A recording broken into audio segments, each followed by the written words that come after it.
As a life coach, it's been tougher. For whatever reason, the relationship field is, especially for Black relationships, is dominated by men.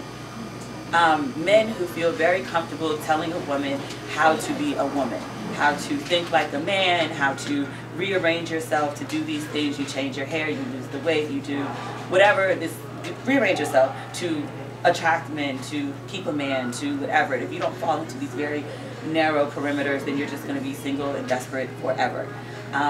So that was a challenge for me, because when I entered it, like, I mean, I was still dating. I might have had a boyfriend, I think, at the time, but like I wouldn't marry him. I knew that.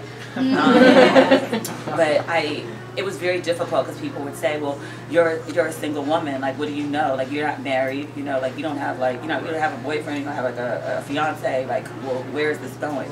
And it was sort of like, okay, do I need to be in a relationship to tell women how to communicate and how to have some self-respect and how to like you don't need to switch and change for a man. Like, the goal is not to just change yourself to accommodate somebody else. It's to be you and find someone who appreciates you, someone who shares the same values, who wants similar things, who's willing to compromise and communicate. And I was like, I don't need to be in a relationship to say that.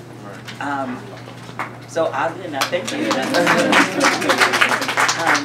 But I will say, oddly enough, like my business was going really well when I was in a relationship with my current fiance. And maybe like, I don't know, maybe 6-7 months after we were engaged, I actually said like, oh, I'm engaged on Twitter, and like everything shot through the roof. It's like, it's crazy. But like my advice never changed. I don't post pictures of him like until the show came out. No one knew who he was, what kind of guy he was. Like, he could have been a complete degenerate. But all they knew was like, oh, she's engaged, she's got a ring, so now she must know. Yeah, and that hurt. That really hurt. That's interesting. So,